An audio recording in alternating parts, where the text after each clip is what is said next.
Hey guys, I'm Jack Murphy. I'm Dave Parke. You're watching the Break It Down Show. Hey everybody, it's great.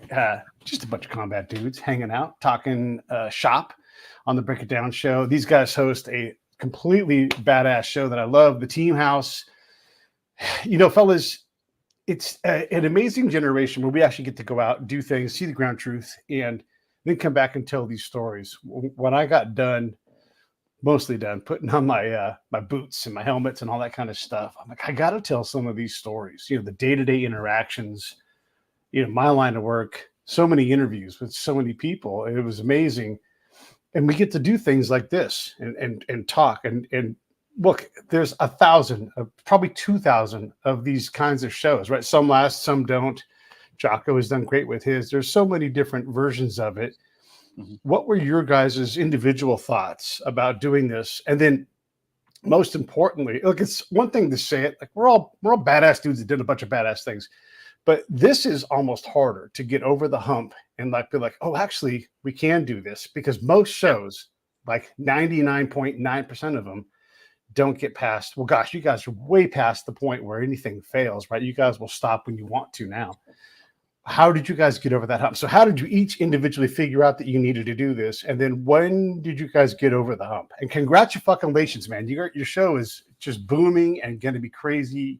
And you can't imagine where you're going to be 10 years from now. Come on, it's going to be ridiculous. Yeah, thank you, Pete. Yeah, really appreciate it. I mean, for me, I mean, starting the show, I did a show previous to this with Ian Scotto for quite a few years. And so basically that endeavor for Ian and I both kind of was shut off. And we both went to different places, and Ian now does Tonto's podcast. He's a great guy. And I started doing this one, and Dave came on like almost right away.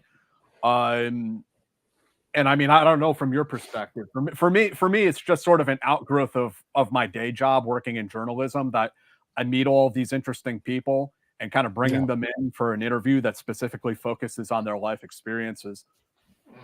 I think you should also, though, tell them why you had the podcast equipment. Why we had what? The podcast equipment to begin with. Oh, well, we had it because we were originally going to start this as a gaming company. I was trying to break off into something totally fucking different. And then, you know, as one opportunity kind of fell by the wayside, I already had this studio rented. I already had all this audio video equipment that I had bought with the advance from my book, actually, and parlayed that into the next thing. So it all worked out really well.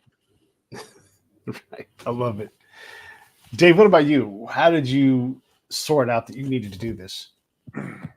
I was just doing it initially because, one, I was sleeping on Jack's couch. Smart. And we had tried to do the gaming thing. We had actually had like 4 episodes and nobody watched it. And Jack did an interview with a friend of his. Just the guy was in his car, I think. And then Jack goes, "Hey, do you want to go to the studio and talk?" I'm like, "Sure. What are we going to talk about?" Because I don't know, you know, we'll talk. And so the first few episodes, maybe in the first like month or two, we're just Jack and I picking out like 3 news stories each, random news stories, not necessarily anything important or military or geopolitical. I mean, it could be about Taylor Swift or whatever. It didn't matter. And then we would sit there and get hammered and try to talk about the news. Yeah. And then we had a guest, Kim. Was that Jason? We had a couple people come into the studio early on. Yeah. And what we were still grappling with a lot of the technical issues of having people zoom in on a computer and then pipe that into the or into the TriCaster, which is then into the internet. And I was an infantry guy. Dave was an infantry guy. we're like fucking figuring all of this stuff out on the fly, like going through pages and pages of manuals, trying to figure out how the software works. Realized the hammer didn't work. You know, we tried that. But yeah, we had on like a guest who just a friend of ours who just happened to like come in, and then we did a couple more shows with just us, and we had somebody else come in. And then I maybe by the third or fourth guest, I'm thinking, I can't remember exactly, but it was sort of like, you know what, this is our show, you know, and we talked about it, and we wanted to keep it long form. We wanted to be three guys or three people, you know, hanging out in a bar, having a casual conversation. Which is why we still drink on the show. It's, you know, it's to a sort of like pay homage to we've gotten bigger, but we don't want to change who we are because of that. And, you know, maybe we won't get the Boeing advertising because of that, but you know, interesting, like little bit of trivia from the early days was the original name of the show was Murphy's Law, which was the title of my book. And so I don't know, am I doing this to support my book? What again, it's like very much, what are we doing here? Yeah. And then, by the time we get to like episode 12 or somewhere around there, we changed the name to the Teen House. Yeah. And something a little less douchey. It's not just about, you know, me and what I did a million years ago. Like, we're going to have other people on, and we're going to have them share their experiences. Yeah. Oh, I love it. I love all of it. The getting over the hump part, was that already figured out then? Did you guys, when it clicked, that this is what it is? No, I like our first couple shows, we may have had like 10 viewers. Yeah. I remember maybe 3 or 4 months in, like getting 100 views on one video. And I was like, oh shit. Like, whoo, you know, waiting for people to ask me for my autograph and stuff. I think Jack mentioned that not super early on, but sort of early, maybe within like the first 6 months or so, that, you know, hopefully we can make a living doing this someday. And in my mind, I'm like, oh, whatever. You know, let's just keep bullshitting. And so that was never our focus. And I'm glad, because there are a lot of, you mentioned Jocko, there's Sean Ryan. There are a lot of very successful shows out there. And early on, because we've been doing this, like 4 years now, I think. Yeah. Early on, the formula was just bring on JSOC guys. Just bring on the guys who are like, no shit, there I was knee deep in hand grenades. And that, it's a great formula. And it was the formula for like much more success. But, you know, we wanted to capture history at a personal level, and that might be a JSOC guy, but it might also be an analyst for the CIA. It might also be a 70-year-old Vietnam veteran. Yeah, or a Rhodesian, a Rhodesian veteran. You know, it's we're just trying to get to know people, and let them tell their story and capture a piece of history. Yeah, I love it. Yeah, he said so many great things that mirror my and John, the guy I started the show with, our path. One is episode 128, Ian Scotto, and we had him on the show, and I was trying to get on your guys' show. That's awesome. Yeah, and I tried to work my way in on that side, because, you know, we don't all know each other, and on my side of the work, because I was counterintelligence agent, I breeze in. I get to know you guys for a couple of weeks, and then I go on to the next thing, or maybe you guys leave and the next team comes in. And so I was very transient. Like, I was in the perpetual transient tent, even if I was permanent.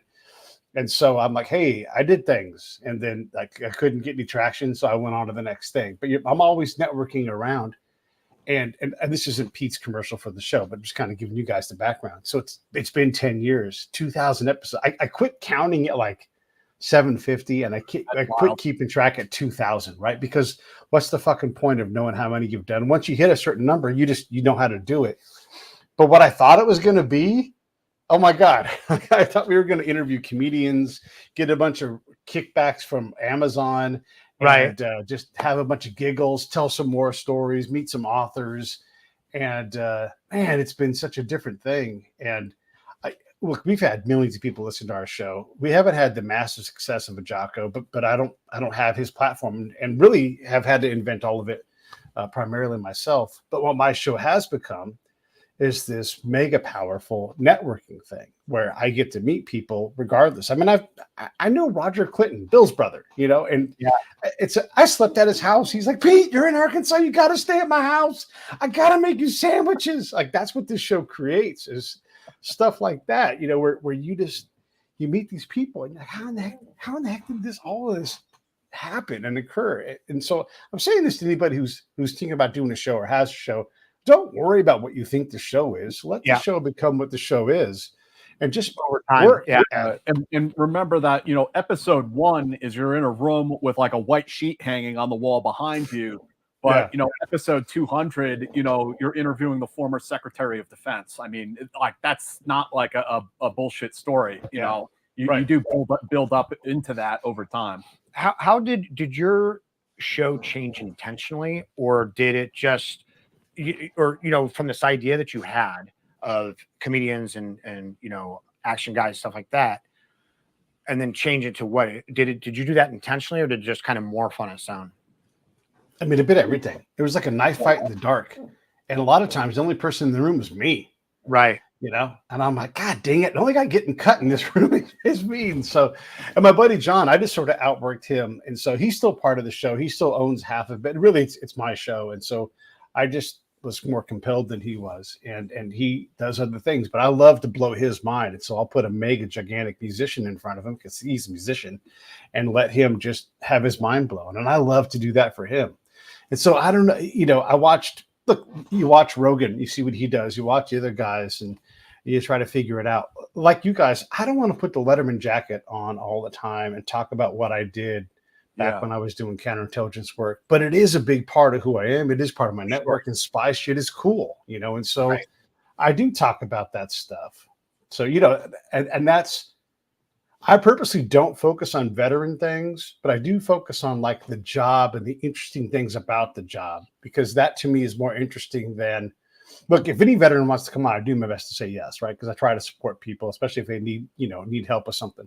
But I'm not a guy that wears an angry veteran hat. I'm wearing a veteran shirt today, but it's like the first time in months that I wear one. That's just not what I do, right? That's not my thing. But yet I am a veteran, and I'm just not a very good one when you look at me walking down the street. There's this like very interesting dynamic, I think. So like, I'm going to like use myself as an example because it's the easiest thing to do. Like, as you point out, served in the military a long time ago, did some cool things. Now I live in New York City, and I enjoy living here, but it's like there's this part of your personality you can't really share with other people because they just have no frame of reference. Like, how do you even begin that conversation? Mm-hmm. And I mean, doing this show has been a very interesting, like, keeping one foot in that world. And it's that can be a little disjointed or like discombobulated as you have a foot in each of these two worlds. But overall, I think it's healthy. It's definitely unhealthy to totally detach yourself and like just like detach from veterans and your old teammates and your friends. Like, that's definitely not the way to go. Right. Yeah. The other thing, so because again, these shows are crazy, and you become friends with people, and you're like, how in the world did I become friends with these people? But I would say we're better than acquaintances. Are we going to go have dinner together tomorrow? No. But if I called him, he would take my call and be like, Pete. So Sebastian Younger has become a bit of a friend, right? And when I first time I had him on the show, I'm like, what are we supposed to do now that we're back? Because he's always trying to help us sort it out. And he's like, you guys need to stand in the middle and help us figure out how to get along. And I was like, holy shit, thanks for the easy tasking, Yeah. But I've done my damnedest to try to sit, because look, I'm a middle kind of guy anyhow. Like, look, there's ideas from the left I like. Yeah. And I don't know how I've done that, and I don't know if you guys feel the same way. And look, it's totally fine to not agree with that. But when I look at where we are and the polarity, I often take shows that balance each other out left and right. Sometimes I even bring them on the same show to have a healthy conversation, not I hate you or you're wrong kind of thing, but just to have those healthy conversations, because I think we need more of those. Because the thing that we all three know, when you run out of words, then you start fighting. And I'm desperate to avoid that. I think we can figure things out. Even if we're upset about the compromise, that upset compromise is way better than anything rolling down a road with a whole bunch of people looking to kill each other. I think the other thing that what you mentioned you just provided was a conversation, because our entire news cycle, and it doesn't matter what channel you watch, it's all soundbite. And it's all there. I don't believe there's a neutral,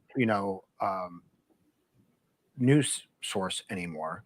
They get their money through advertising, so they're going to. It's like a soap opera, And what I think what people don't get these days are the in-depth conversations with two sides that know the topic and can discuss their point of view.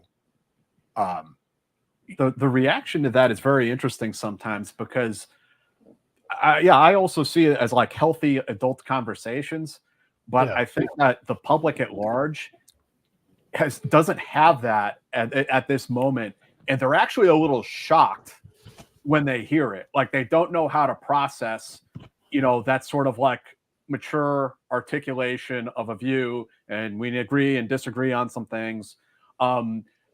They've been conditioned to pundits, and they really want to find somebody who's like, this is the truth, right? This is what you need to believe all the time. And when you have somebody who's a little bit more self-confident and mature and says, well, this is what I think, and we should probably take this other thing into view, people get uncomfortable because the answers aren't so clear. That's what I find anyway.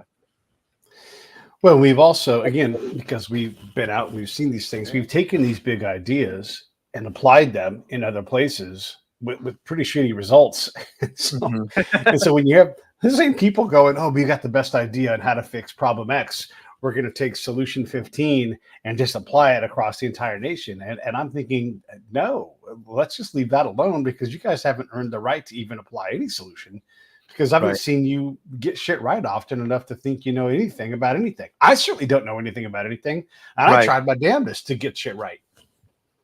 Well, I mean, and you said that we took these big ideas, and I think, Afghanistan and Iraq were both very similar to Vietnam in the sense that we won the battles. Like, our troops executed to the level you would expect them to execute, and that's special operations, conventional forces, support. Everybody out there did their job and did it well, and it was our leadership.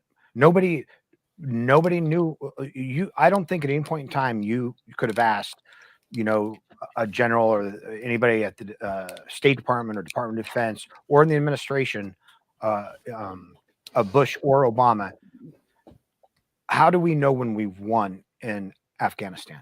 What does victory look like? Like, where's the goal line? What means victory? I don't think anybody ever could have said that. So, we had these start and stop, very successful counterinsurgency programs like the Village Stability Ops and things like that. But the problem is those didn't brief well. There's nothing sexy about a village being stable, a well being built. And those programs kept on getting shut down, and all they wanted is, hey, go stack bodies. So we all went out and stacked bodies. Yeah. And that's if VSO worked. Like a lot of times we lied. Look, I'm picking VSO because you offered it, right? Pick a program, any program. We loved to lie to ourselves. I was sitting in there's, just for the audience, and I've said this a lot of times to a lot of people, but 8 billion people haven't seen this show yet, so I'll say it again. We would have these briefings every quarter, every trimester in Afghanistan called the RIA. And so the first thing we would assess the Afghan government in the region. And I would always raise my hand. Is this the kind of meeting where we talk about things honestly? Yes, it is, Pete. That's a loaded question. I already know the answer. But then I'd say, where are the Afghans? And then the Army would say, well, it's a classified briefing. Raise my hand again. Let's just declassify it. We're talking about their stuff. Well, Pete, come on. Like, raise my hand again. Just continue to do this thing. So we're in this meeting and we're talking about medicine. Yeah, all right, sir. There are no hospitals in this area. And per this, to advance to the next tranche, we have to have hospitals. We're going to go ahead and green light it and advance to the next tranche. And he's like, well, hold on a second. We don't have any hospitals. Oh, sir, we've lowered the bar in this area. Like, wait. Right. Okay, right. Rogers, drive on. Let's go. And so we would just move the bar, ignore, not have any Afghans there. And then Pete would be back and, sir, it's not a problem. I know I've asked all the questions about the hospital. They go to Pakistan and the Taliban to get all this done. And they also do traditional, AKA hocus pocus medicine. And so you actually don't have to worry about medicine at all there. Oh, good. Pete's got the answer too. Drive on. And so we would do this VSO, ADT, AZT, whatever it is. We would just make up our answers and be happy. Yeah. There's a paper written by Dr. Leonard Wong. It's called, if I recall correctly, it's called Lying to Ourselves, Dishonesty in the Military Profession. And it talks all about how when you set these incentives and these metrics, and the soldiers know what those metrics are, if you say, hey, all these officers are going to get promoted if their Afghan partner force goes from amber to green up on the PowerPoint. Well, guess what? The unit's going to go from amber to green no matter what the hell happens on the ground. And then when the next unit comes, suddenly they're back to amber. Right. And now we're going to get them to green again in another 6 months. And then the secondary finding of that paper was that we raised an entire generation of military officers that are breaking their own honor and integrity code, and they're sending up false reports to hire on the regular because that's what's been incentivized. A lot of what I did was hunt that down. You know, look, I'm a spy. My job is to help the commander win more, lose less, help the enemy lose more, win less. And when we're trying to teach and train, enable the enablers, these are two common, every single commander has these line items. If I go out and I'm like, hey, your fill in the blank team, ag team, let's pick on them, CA team, whatever it is, they're telling you one thing. I go back 2 weeks later and I look for their effect that they talk about, that they briefed you on in your big slide. I can't find it. You know, whatever it is, whether it's radios or any of these different operations, the commander needs to know that. They need to know that their machine is not working. And so that I was bad news, Pete. But the thing was I wasn't wrong. So I would take those lies or those less than honest truths or those beliefs that they had that they were doing great work. I think the term is misspoke. Yeah. Anyway, go ahead. But yeah. No, but I mean that I made a lot of money doing that because the commander is like, just tell me, Pete, what to do. And I'm like, I can't tell you what to do.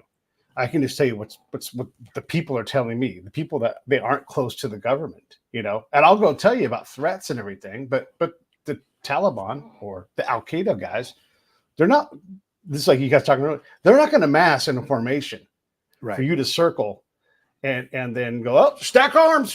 Let's help pick somebody. Yep, there he is. He's coming to parlay. White flag. We're going to go home. That's not going to happen. Right. And so we had all these elements of this fight that we were trained for and ready for, but we never fought for the fight that was offered. Yeah. Yeah. And we, you know, and I mean, I'm not a historian.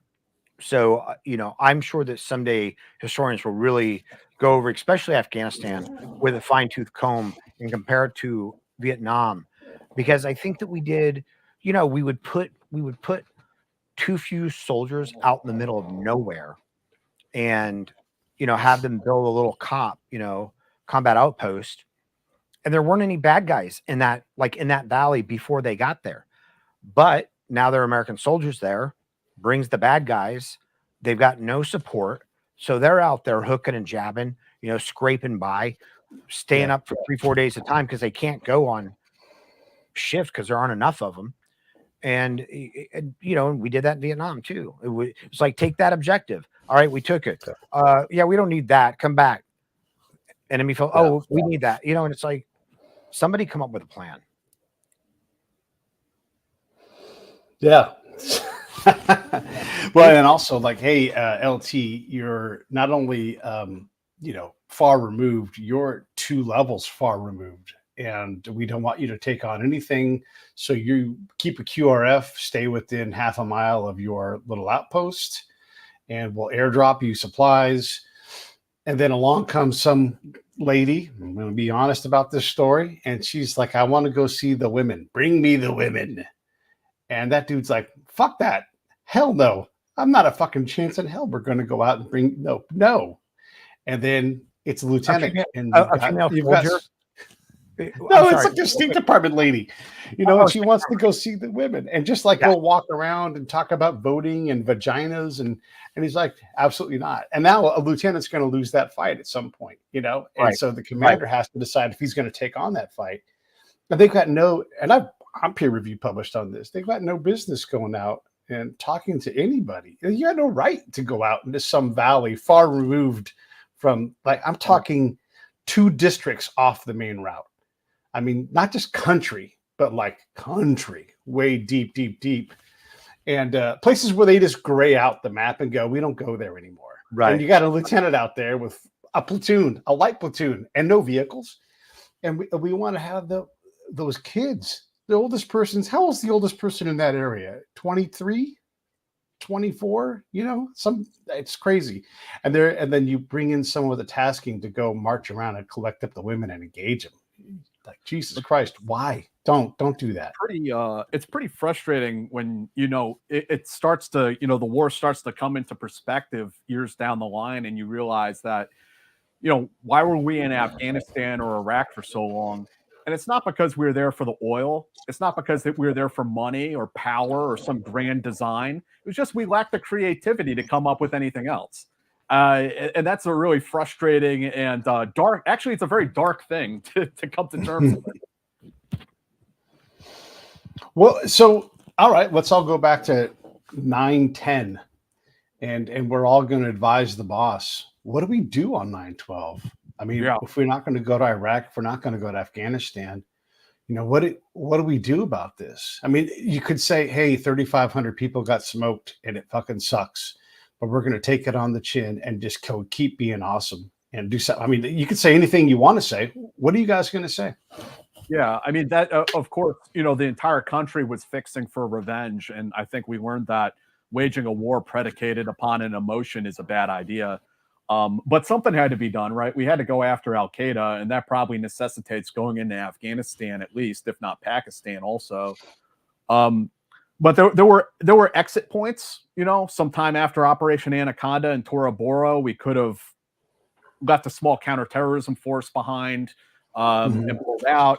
After the Bin Laden raid, certainly that would have been another natural exit point. But then as far as like Iraq and the greater Middle East, that was just a huge blunder. And if we had more strategic patience, I think we probably could have transitioned some of those countries to, if not a democracy, something more democratic and less extreme leaning. Yeah, I mean, does anybody want to see what happens if Uday and Qusay are at the top of that Iraqi power that would pyramid? be bad news. Right. Yeah. Right. Yeah. People tend to forget that. And one of those, I forget which one it is now, but one of those dudes wasn't capable of doing anything except for feeding women to alligators. Yeah. So, and he was not going to be stopped from that. Their little pleasure palaces, like, yeah. No, they were horrible, horrible people for sure. I mean, for me, like I when people talk about losing Afghanistan, I feel like we won Afghanistan within the first about week or 2 weeks. We went over there, we accomplished what we wanted. We killed Al-Qaeda, we had all the warlords kind of moving on. And then we stayed after the party ended, and we just kind of sat down on the guest couch and kind of looked around and go, okay, what now? And so the thing is Afghanistan for me was kind of like 2 wars. It was the war that we went there for, which was to eliminate, find, fix, finish AQ, which happened very quickly. And then we decided the Taliban, which was sure they were a facilitator, but they're also a large tribal force. The Pashtun, like you're not gonna just eliminate them all. So what are you gonna do? So that's for Afghanistan. And I think that after the initial push, after we like wiped out AQ, at least as much as we could find, like Jack saying there, stay with like a task force, special operations task force, stay there with Preds, stay there with some air power, and just let's bomb the shit out of them when they're coming across the border. And let, you know, and look, I worked alongside Afghani for every time. I love them. They were fierce. They didn't want the Taliban. They wanted to be free of all that. But you're talking about a country that doesn't really have a national identity.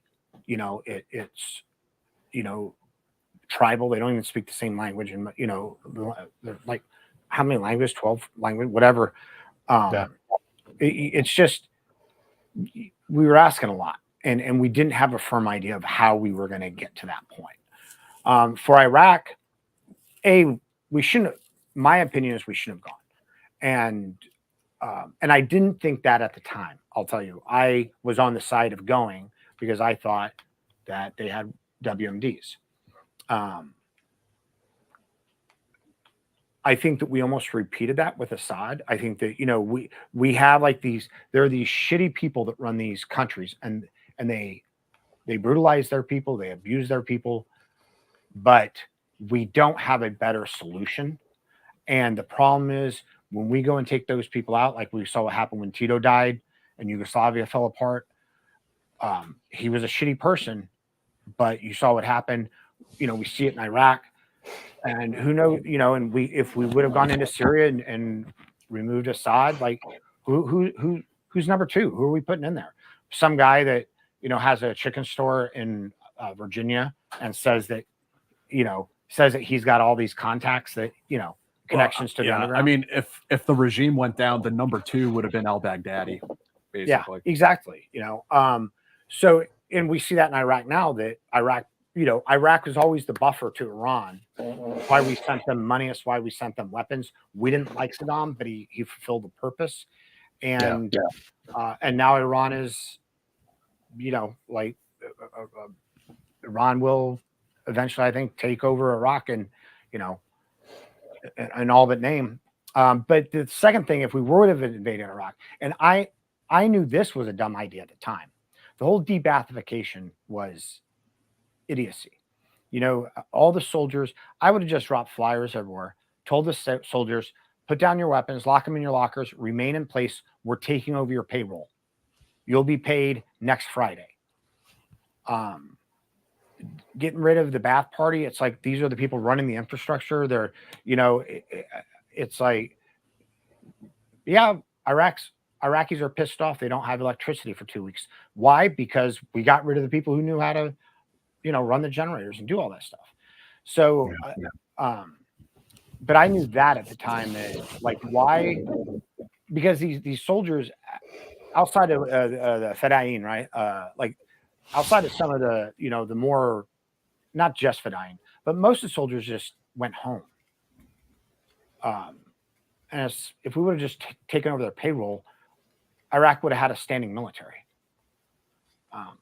So, yeah. And then when to leave, I don't know. Like we never, I felt like we never, I feel like the United States, like when we invaded Japan, or when we fought Japan, when we fought Germany, we had a you break it, you buy it policy, right?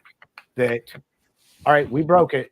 We're going to go in there. And yeah, we're an occupational force, but the occupation is there to build the infrastructure back up. We're going to put a lot of money into this. And we're not just going to give the money over to some government official who says he'll take care of it, because you know where that money's going. But, you know, we went in there and we did that. And I felt like we should have done that. Afghanistan is much more difficult, but in Iraq, especially around Baghdad, we should have just really taken over and rebuilt everything and then handed it to them. That's my opinion. Yeah, I mean, there's a lot of ways to try to do it, right? And what we seemed to do was spend money and not even care what happened, and literally just like, let's just pump money into this place. I've talked to people like that. I don't care if it works, Pete. My job is to whatever it is. And I'm like, but sir, I'm going to be here the next year, and the next version of you is going to come and say the same thing. Yeah. We really don't care. London. Yeah. Was it the Commander Emergency Relief plan or program or something. Chirp. Yeah, SERP. Yeah. There was so much of that. And then when you stay in an area, like I often did, they would say, "Oh, we're going to build a film. What is like the playbook? You need a market here. You need a market." And I'm like, "There is a market. It's over there. It's half rubble because it was built by bullshit, and it's falling apart. It's right next to the school that's falling apart. That you're going to 5 pages over, go to the school, and you're going to follow the same plan." I used to love to take the slide deck and go into SharePoint. When I would grab the last 5 slides from the last 5 units that had done the same fucking thing. And I'd say, do whatever you want. It's your guys' show. Can we just figure out how to not do the same 5 fucking things that these last 5 units did? And the first response from like captain and below would be like, fuck this guy. The majors and above would be like, oh shit. Wait, we got to get this right. We didn't know how to get it right. We weren't able to figure that part out. That was too big of a gap. But the younger guys couldn't even fucking process it. I would love to talk to some of those guys now that are colonels and generals and everything, but their first response was anger because their unit was going to figure it out. Like, are you? How are you going to figure it out? These other guys, these are all world-class units. This is 82nd Airborne. This is 4th ID. These are not bullshit units. And they were all fucking it up. And none of them could swallow that. It was bad. Yeah. It's the Army's like kind of can-do attitude fucks itself sometimes. Is that true in the Special Forces? I'm using Special Forces like the whole canopy. Yeah, the whole like the Special Operations community. Yeah. I mean, special operations, or I'll speak to Army special operations. It's still part of the Army, and like a lot of those dynamics continue to exist throughout the force. And it's not always true across the board, as you know, different units, different commanders, highly motivated NCOs, but all those types of, I mean, in my experience, it's still the Army. You're still in the right. I think like if you went back 2 tours later to wherever your CJ Sodif was, right, and it had been like, Team 5, SEAL Team 4, Team 3, SEAL Team 2. And you went back and you're like, oh, fuck, this place is fucked up. Would it have registered, or are you just too busy with op tempo to even like look and have some wisdom and go, what we're doing here is the same. We're just so op driven that we don't have time to figure out if this stuff even sticks. Yeah. I mean, in Special Forces, this was towards the tail end of Iraq. It was very interesting how, like, when we left, they told us that success on this deployment would be judged on how few operations we ran. And then when we got over there, they're like, you need to be pushing us more con ops. Pick up the pace. What's going on? Yeah. And man, I got to tell you, again, as a guy that stayed and watched teams rotate in and kind of tumble over the top of each other, you guys would talk so much shit about how shitty the team before was. Didn't matter what branch it was. Like, these last guys fucked it up. Jesus Christ, they were bad, and just like, man, it was, and all units do this. Yeah. But when you get to see it happen, and you're like, oh my God, everybody thinks everybody else sucks. Right. Yeah. They're not realizing it's us. It's our approach is just not working. Right. Which allowed me to go, I suck. Oh shit, I suck. And then it taught me to, because look, I show up, I'm just some dude. Maybe I'm contracting, maybe I'm working in the Army, whatever I am. But I had to work on figuring out how to be valuable to y'all, so that when I showed up, I'm like, listen, I will do the intel stuff. I'll write the reports. I'm going to be valuable to you guys. And I had a whole spiel that I would say to make me valuable, because otherwise, who the fuck cares who Pete is, But even then, it took me, whether it was regular Army, Special Operations, State Department, whoever I was helping, I tried to help everybody, but it would take me weeks to even exist, right, to where I had any ability to influence. And I stayed in the field. I got 1,000 combat patrols, fellas. I got a lot of time. Yeah. And it would take me forever to get the unit to go, hey, that guy, we need more of that guy. Put him here. Let him go there. Let's get him in the field. Where does he want to go? Wow, let him drive where we're going to listen to him. And I could take a brigade and get it to switch angles, not because I'm great, but just because I got us to fuck up less. I think that's definitely something, the sort of the AOR, the combined ops, how to use enablers and things like that. I think that officers train a lot in combined arms, and they'll talk to their artillery people or their mortar people, their gunners, their snipers, people like that, and get a sense of how to employ these people and whatnot. But when you get outside of that, when you get into like counterintelligence or civil affairs or these other things, I think a lot of times you guys have to take them by the hand and really show them, because they have no idea. Yeah. I thought it was very interesting the way the younger soldiers were much more malleable. You give them a counterinsurgency mission and they're like, oh, okay. But some of the older guys have a harder time switching gears. For SF particularly? I mean, and by the time I got there, everyone was kind of like a GWAT, veteran. Yeah. I was thinking more of like, field artillery, MPs, some of those units. And I mean, some of them did incredibly well, but it was just an observation that sometimes it was a younger guy, E3, E4 immediately jumps on it much faster. Yeah. It's interesting because you really saw from the more senior guys who had been in, I don't know, 8 to 15 years prior to 9/11. I think a lot of, and there were a lot of good leaders in that group. I don't want to say there weren't. But you also saw a lot of them who had a hard time, like Jack's saying, like adapting to the combat mentality. So, you go to Bagram, one trip, and you see everybody wearing like their yellow, safety belts. You're like, why are they wearing their yellow safety belts? Then another trip, you see everybody's wearing their yellow safety belts. They have a weapon, but no magazine. And there are MPs writing people speeding tickets for driving the little gator too fast. And it's like, we really are bringing the rear here. We have a lot of people here who don't know what to do with their time. Yeah. Yes. Yeah.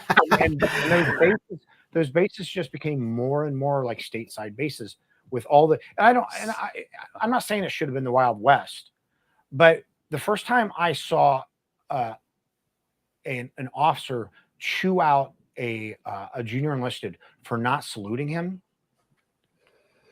in Afghanistan, I was like, what world is this? Like what world is this that an officer wants a sniper check? Right. Yeah. I saw a sign in Kuwait. I love when the Army writes sign. I blame the Army because it's usually us.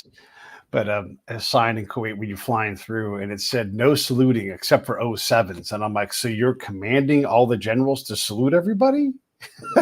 It's a funny fucking sign. And let me just say this. Everybody's trying their damnedest. We're all reading books. We're all going to schools. We're all trying to do our best. This shit's hard. And nobody in the world is going to do a better job at this. Not the size, the scope, the scale. I mean, this shit is fucking tough. We've got all of the best universities, internally, externally. We sent people to fucking Harvard to try to figure this shit out. So let's just make sure we say all of those words out loud. So I mean, it could be that it was an untenable situation. Like we were not going to convert Afghanistan into this Jeffersonian federal democracy. Just wasn't going to happen.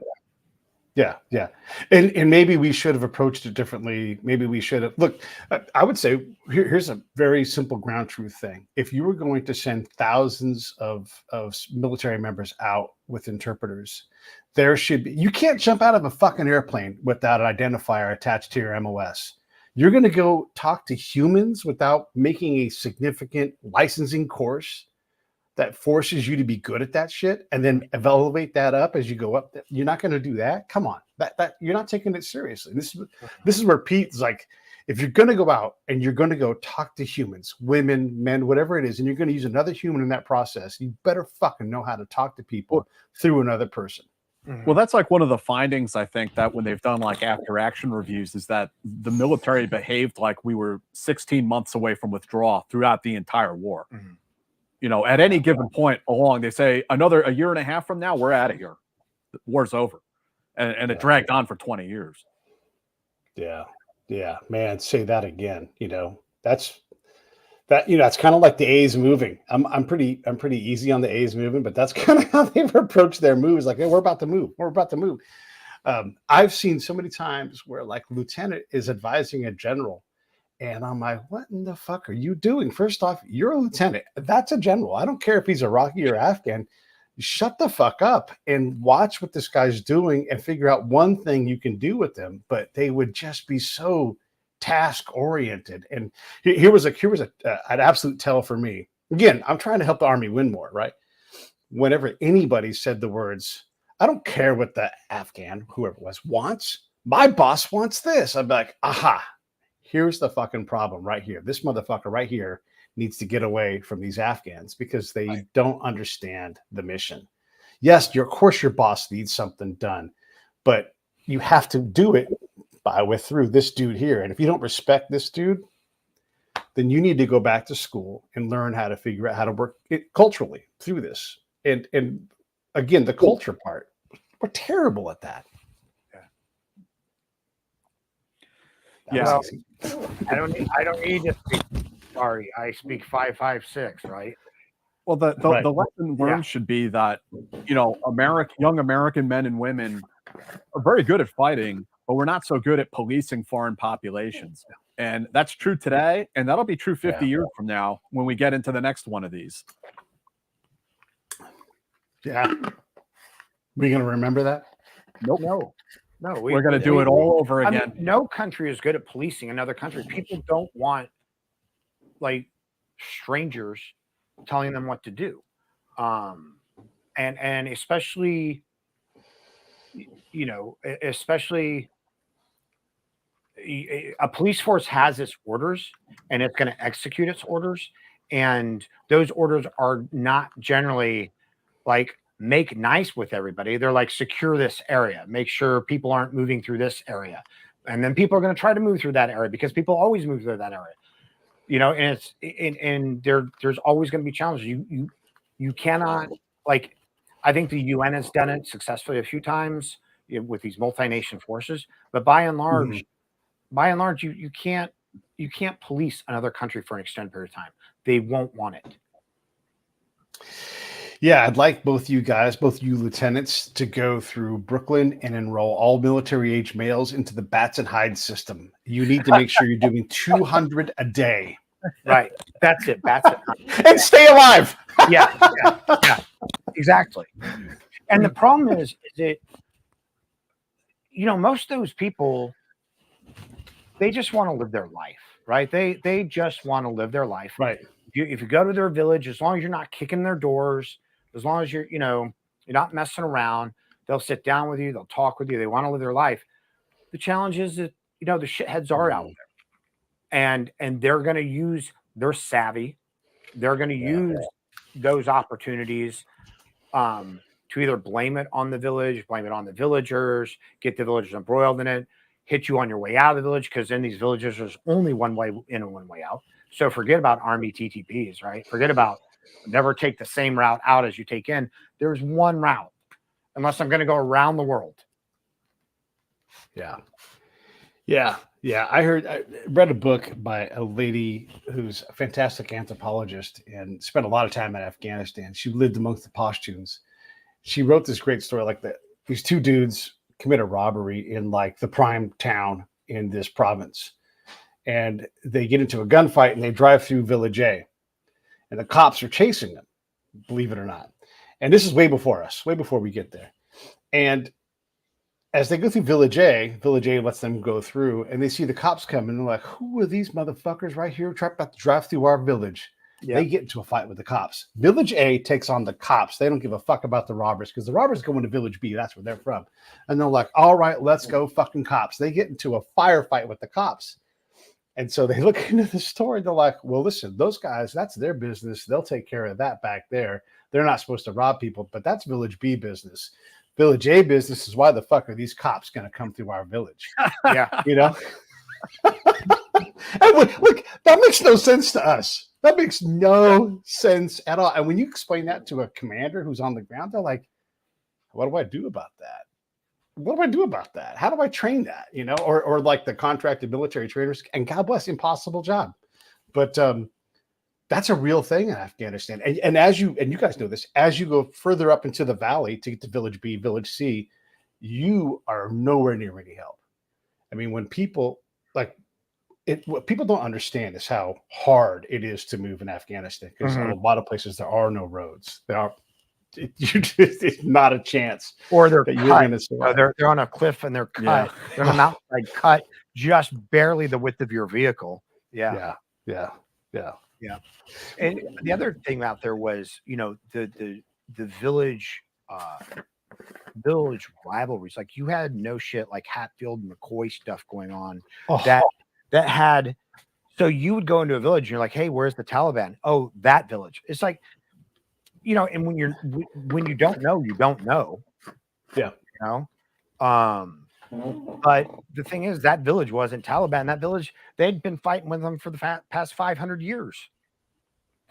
They just wanted the Americans to like do their job for them. You ever like find one of those weird situations where you're in like an area out in the middle of nowhere, and like these two tribes are at war with each other and they don't even give a shit about you. Like they're mortaring each other, machine gunning each other. And you're just kind of there. They're like, oh, whatever, these guys, they're these Russians over here. Yeah. It's true. It's so true. And actually, you know, I won't tell the story for very long, but I happened upon the resolution of the attempted, who knows now, attempted resolution of a Hatfield McCoy thing. And it got resolved because this governor, I was a real big believer in like, hey, let the governor govern. Get your feet off his desk, get your hands off his plan, and just talk to him, you know. And so the commander I was with was real savvy. He's like, yeah, Pete, lead the way. And I'm like, I'm going to lead the way, but let that dude lead the way. And he's like, that's leading the way to me. And so I asked the governor, what do you want to do? He's like, I got a bunch of things I want to do. Yeah, if you guys really going to leave me alone, yeah, I'm going to start bringing in new faces. You let me know when you see new faces. You keep track of that. And so we went on and on and on. And he's like, Pete, I want you to stay away for a couple of days. I'm working on something. I'll call you in when I want you. And I'm like, you're tasking me. You're the boss. And I told the governor, you're the boss. You tell me when you want me. You tell me what you need me to do. And I'm going to do what you say. And so I went and did other shit. There's always more shit to do. So he's like, hey, come in. I want you to see this. And so I'm like, all right. So he kind of gave me the rules of the thing. There are a whole bunch of farmers, people I hadn't seen. And my interpreter comes in. And so I just sat there, watched, and I'm like, what did I just see? I have no idea what happened. I'm like a drunk guy, like I'm in late. And my interpreter, he goes, and he gets my breathless on. I'm like, seriously, man, what's going on? And he's like, they just resolved it. And I'm like, resolved what? He's like a 56-year family dispute. They just resolved it. And the Taliban couldn't do it. Nobody else, but the governor did. He just resolved this thing. It's over. They've all agreed. They're not going to kill each other anymore.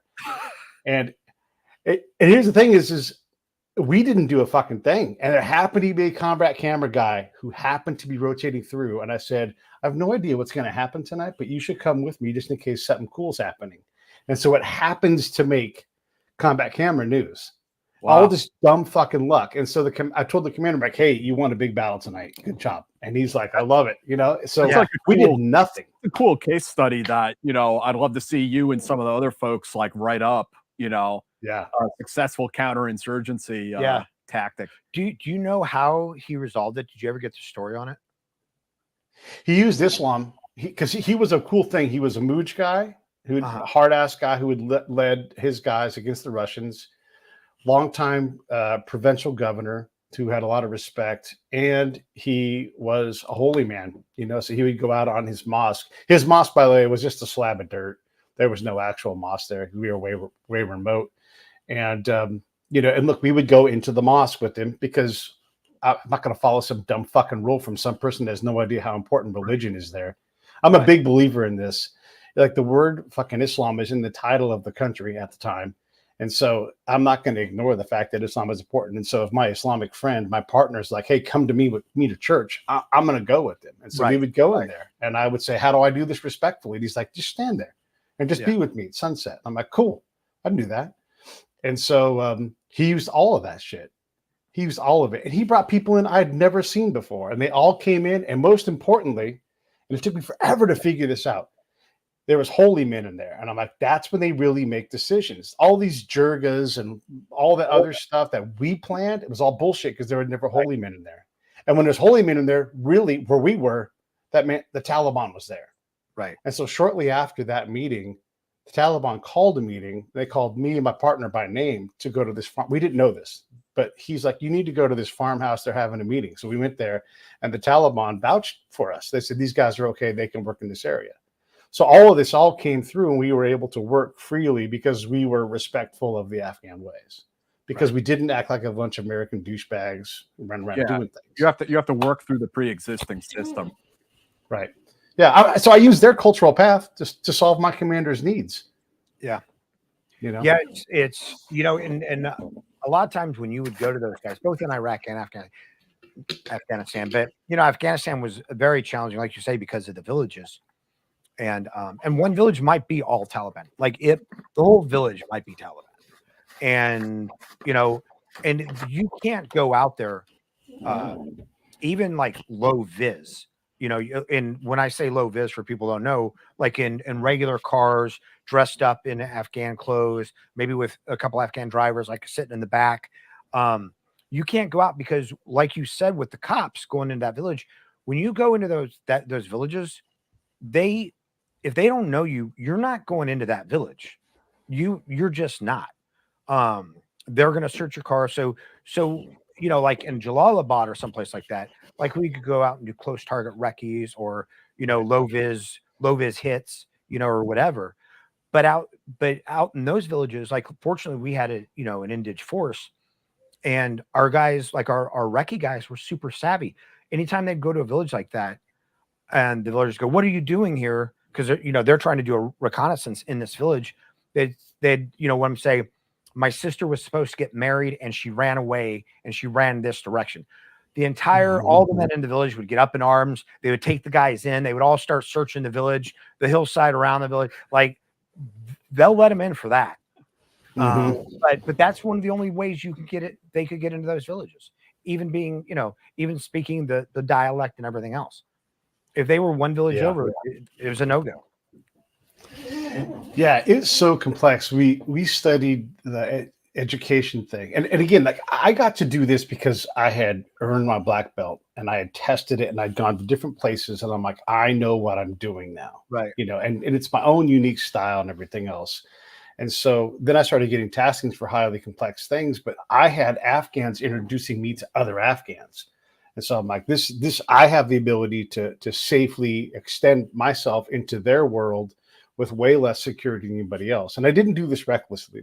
This is all professional grade shit. But I could study things like education and I could talk to these farmers because they knew that I wasn't being reckless about this. And so one farmer would be like, if my daughter touches the fucking radio, I'm going to beat the fuck out of her. The next farmer's like, oh my goodness, my daughter, all she does is use the radio. Yeah. Like, these guys are fucking next door neighbors. Right. And so we have this conception that everybody wants to use the radio. They're using it for messaging to try to talk to these farmers and it's all working dandy. And I'm like, it is not. It is way more complicated than you think. It's way harder than you think. But you can't even get to that point because to have the savvy to have those conversations is already a decade-long process. If you can, like, to build someone who has my particular skill set, it's very difficult to do. I'm not the world's greatest guy. I'm just saying it takes a lot of experience. I mean, just like building anybody in our fields to get that culturally savvy in one area or to be able to put them in any area, it's not a 5-year process. No. And the people, there were a lot of Taliban, just like there were a lot of NDS and, whomever, like there were a lot of Taliban. They were young guys. They were fresh. They didn't know much, whatever training they got. But there were a lot of people left over from the Mouj or from that time. some of the NDS officers that I worked with were Soviet trained. They were not. So he might be sitting there with this, flip flop kind of hanging off, or the sandal kind of hanging off his foot, picking at his toe while he like reaches for two, but the dude knows espionage. And you can't look at somebody because they're presenting one image that in your mind means something and like take them for a slouch. Yeah. You've always, in my game, you've always got to think who's running who. Yeah. And if you think you are always running them, you're probably getting run. Yeah. That's what it's supposed to feel like. Yeah. Well, I don't want to keep you guys too long, but I do want to give you, Jack, a chance to talk about your new book. Everybody should buy the old book, and it's right down here. Oh, wait, hold on. Let me change my thing. Thank you. Let me put the link up. Bam. Murphy's Law. Look, these guys are awesome. You have to watch their show. They get all kinds of incredible operators. You just go to the Team House. Look, if you type in the Team House podcast, wherever you're going to watch or listen to things, it's going to be there. There is the book. There is the link. You guys know what to do. And you know what I always say? Buy two and buddy read it. You're going to love Murphy's Law. Tell us about the new book. This is the new one coming out in December, and it's the lost chapters of Special Forces history called We Defy. And there's 5 chapters, so it covers Blue Light, the first counterterrorism unit; Green Light, which are the guys that jumped behind enemy lines with backpack nuclear weapons during the Cold War; Detachment K in Korea, the Special Forces liaison team there; and Detachment A, which were the guys who were undercover in Berlin, again during the Cold War. And then there's a whole chapter on the Commanders in Extremis Force, which was the Special Forces direct action component. So tons of research, dozens upon dozens upon dozens of interviews went into this, and I'm really excited to get it out there. There's a link down below, everybody. That sounds awesome. When you have it out, come back. I'd love to talk to you again about that. Pete. That sounds incredible. Anything you guys want to say in closing? Anything else about? And seriously, thank you so much. I know we kind of talked a lot about conflict stuff, but it was just a great deep dive into that. So I was just having a great time, and I appreciate you guys indulging me on that. But anything else you guys want to say? T, do we have anybody that we want to plug? I mean, Invader Girl Art, check out her stuff. She's amazing. This painting back here, if you can see it. Behind you. Invader Girl Art? Yeah, Invader Girl Art. She does incredible work. And then also our friends at Sound Off. And these aren't paid promotions. We just love these people. Our friends at Sound Off. Sound Off is an app for mental counseling for people from the special operations and intelligence community, where they can go on anonymously. We've had Negley on the show. Yeah.